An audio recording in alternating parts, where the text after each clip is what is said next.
Social media is a parasite. Social media is a parasite. Social media is a goddamn motherfucker. Whoa, whoa, whoa, whoa, whoa, whoa, whoa. Okay, okay. Pause. Take an American chill pill. Just wait a second. What the heck am I even talking about right now? Social media is a parasite. What does that even mean? Is that a tapeworm? Is that an infection? What the hell? Well, let me introduce you to just a little thought, a little food for thought. Have you ever considered that social media might be more than just a platform for connecting with others? Maybe there's something in the background just slowly anticipating the downfall of each and every one of us, laughing maniacally, wiggling its little nasty fingers, whatever it may be. I mean, let's just take it back a bit.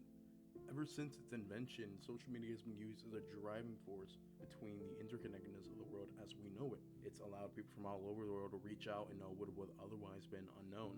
Like, come on, like how am I gonna know about a cat that performed CPR on an elderly lady in Denmark if I never had social media? I would never know. And I mean, with all these positives, you would think that these platforms would be graces of divinity bestowed upon humanity, but I hate to break it to you, you are sorely mistaken. So let's delve into a little biology lesson. By definition, and by definition, I mean by Google's definition, because I'm a lazy motherfucker that's not going to search it up in the dictionary, because who has dictionaries, but I digress.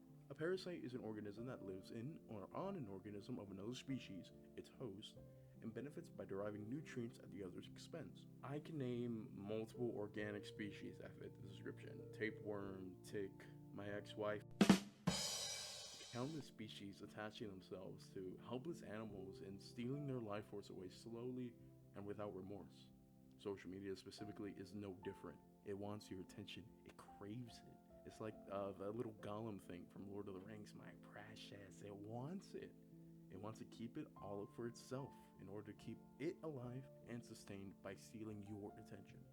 It's crazy the extent that these companies will go to. They hire professionals, these tech giants such as Facebook, Instagram, Twitter.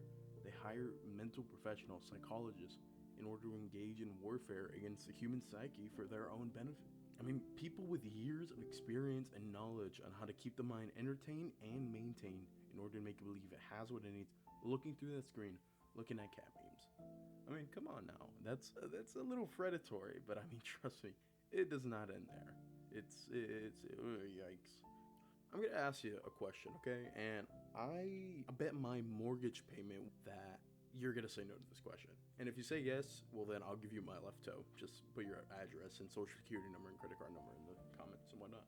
But either way, has anyone ever gotten to the bottom of their TikTok page? What about their Instagram page? Your Facebook page? I mean, literally anything. Have you ever gotten to the bottom? By providing a seamlessly endless stream of content to your disposal, the only thing stopping you from pulling yourself away is, it's you. And let's be honest, you aren't the greatest moderator. It's like telling a fat kid, like, hey, here's an endless stream of chocolate cake. Don't eat it. Come on now. I mean, some of us are wonderful moderators for ourselves, and I congratulate you on that feat. But I mean, the rest of us, we get pulled in at any moment, whether it be late at night on the bed ignoring our sleep, or on a train giving those 5 to 15 minutes of relative peace from the world to a being of constant want.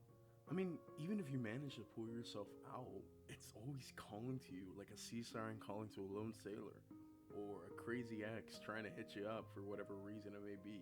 I ask you right now as you're watching this video to slide down on your phone screen and see how many notifications you have from the past 24 hours. I have 14, sort of like some groupie chats, but I mean around 4 to 5 of them are from ads wanting for me to click on them, and that's me doing stuff to make sure I don't get as many notifications. They give me these enticing offers in order for my curiosity to take hold and find out what's going on behind the screen of a notification. I cannot believe this happened. Oh my god, the dog did what? Open-ended scenarios that act as like a Schrodinger's cat of notifications, meant to lure you with the possibility of truly anything when an outcome is already predetermined. Alright, and here's the big wazoo of it all. Personalized content. I can't even get started on this. I think it deserves its own video, but for a brief overview, and very brief, personalized content is the true villain in all of this. A seamlessly endless stream of videos made just for you, curated just for you. It creates such a deep-seated loneliness within the individual that makes every page unique, with the concept community. Nothing pushing you away due to everything that you could possibly enjoy being put in your face second after second. And the crazy thing is, it's like bacteria. It evolves with every ounce of attention you give it. It calculates the fact that you watch the video about dogs in its entirety compared to only watching this video for 3 to 4 minutes, wink wink, and then clicking off.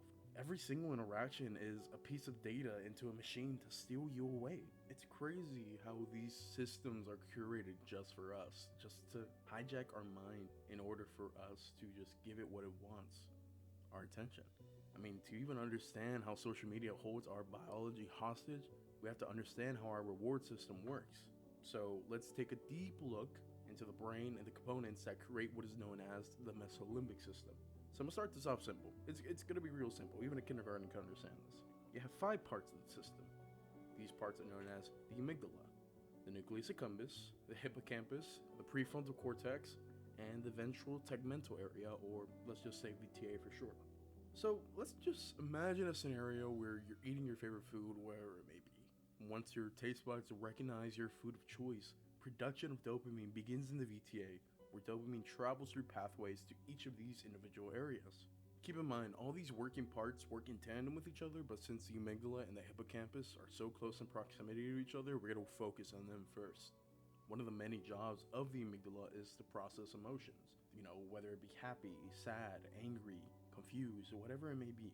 The amygdala is the central point for this. The arrival and the binding of dopamine to its receptors process what is defined as pleasure. It defines the act of you eating your favorite food as pleasurable and want to continue. As this pleasure is being recorded, your hippocampus remembers the scenario in which you are in. You want to remember this thing that is happening in order for you to do it again. You remember the name of the food, the restaurant you ordered it at, the taste you felt as you ate it. All of this is happening while the nucleus accumbens controls and tells your muscles to continue. If you're shoveling food in your mouth, the NA is telling your arm to keep doing what it's doing. Don't stop.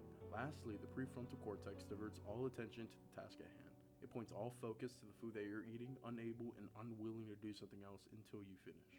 Now that we understand how our dopamine excretion work, let's just run through another scenario. Either way, you're in your room. Just came home from a long day of school or work, and you lay down in your bed. You want to go to bed, but you decide that's just a little treat to yourself. You're going to scroll on your phone. Once you begin to open that app, the VTA kicks in action, releasing dopamine as you continue to scroll. The amygdala processes this action as fun and pleasurable, and so your hippocampus recognizes the time. The fact you're sleeping in your room, on your bed. This can have negative implications on your sleeping habits, but, again, I digress. The nucleus accumbens tells your fingers, keep on scrolling and bring that sweet, sweet influx of dopamine. Then your prefrontal cortex keeps you locked in to the task at hand.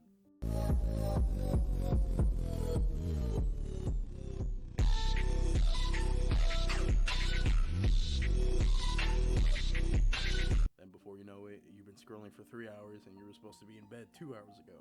Multiple studies, which are listed below in the description, detail the effects of social media addiction on the human psyche.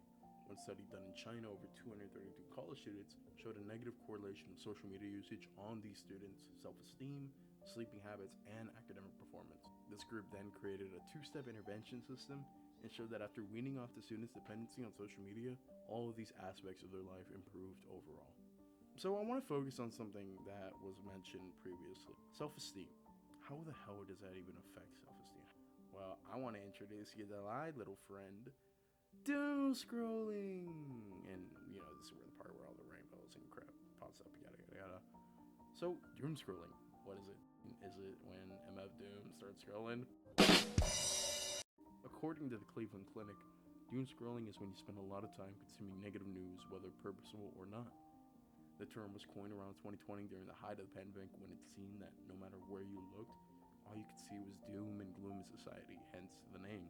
You scroll on your preferred choice of site and all you see is war, famine, unjust politics, stripping of personal freedoms, and you can't help but just feel hopeless about the present and the future yet to come. I mean, this is the reason that every time you turn on the news, it seems like there's a new story that further strips your faith in humanity. Fear sells. Fear attracts attention. You become frightful and invested in the stories that interest you, and depending on the situation, they take you further down into the rabbit hole of anxiety. The complete oxymoron can also be found within funny memes, cute animations, or feel-good stories. This is the issue that we're facing. The problem and the solution can be found within a scroll. You could watch one of the most gut-wrenching stories and next laugh after you squirt milk out of your nose. They attract you with not only fear, but with joy. The anxiety and the fear that comes with this hopelessness takes a toll on the psychological well-being of the person consuming the media. Anxiety of the future, anxiety of the current situation. With every negative headline, we're forced to live in a world of hopelessness and broken promises, further contributing to the decline in the faith of the world. Okay, so I'm not gonna lie. It kind of seems like a shit show. It seems like this parasite has its teeth deep within the neck of society. I mean, how could we ever get rid of it? It feels like so ingrained within our very being, it doesn't even feel possible. Is it? Well, I mean, it kind of is, and it kind of isn't.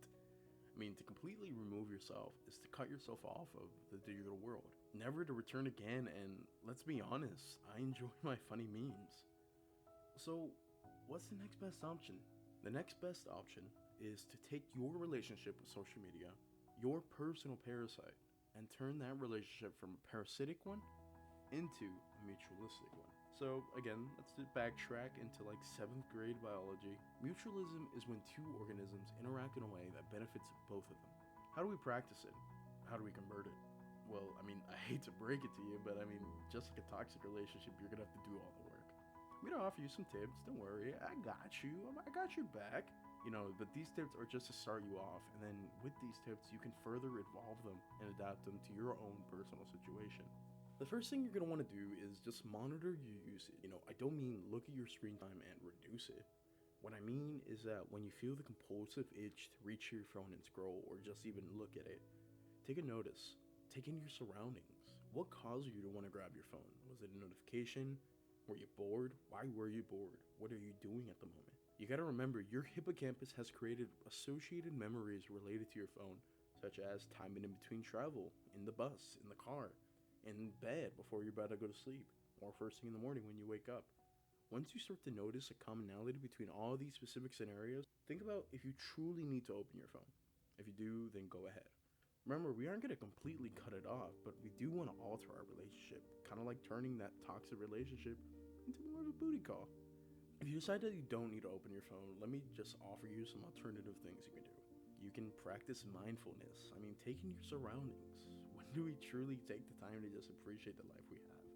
The environment around us, the way the trees sway, the way the animals move. Or even if you're religious, you could take that moment and have some time between you and your God. And even if you're not, just like twiddle your thumbs or something. I don't know. It's you. Do it. Another tip is to carry your hobbies with you. Obviously, this doesn't work with all hobbies, but hey, maybe this gives you an excuse to pick up something new. Me, personally, I love Rubik's Cubes. I love solving them, I love unsolving them, whatnot. So I always carry one with me, whether on the bus or before class. I'll just, pull it out and do a few solves. I also carry a book with me every single day. I'm currently finishing up Frankenstein right now, and a lot of that reading I've done, finishing it up, has been in those transition moments throughout the day. And I'm not gonna lie, this one has been super hard for me. Okay, I'm still working on this, so take this with a grain of salt. Talk to a stranger. The internet has made us insufferable, highly unsociable goblins. In these moments when we're left to ourselves, some of our first instincts is to grab our phone and simulate a connection, filling the void of your mind with facilitated stimulation. If you have the opportunity to talk to the pretty person you see next to you, ask a senior citizen how they're doing. These seamlessly little interactions have not only a profound impact on yourself, but on the other person as well. Our lives are filled with scheduled activities that make life quite monotonous. Break from the routine with a spontaneous conversation is good for the mind, the heart, and the soul. Our apps need us to survive. We are the consumer, and based off our interaction with them, they receive their sustenance. This means that they will do anything in order to keep us interacting with them for as long as they can. They infest our brain in order to do so, taking over our biology and abusing our natural processes to benefit their goals. We can take back our bodies and our minds and force these apps to work for us.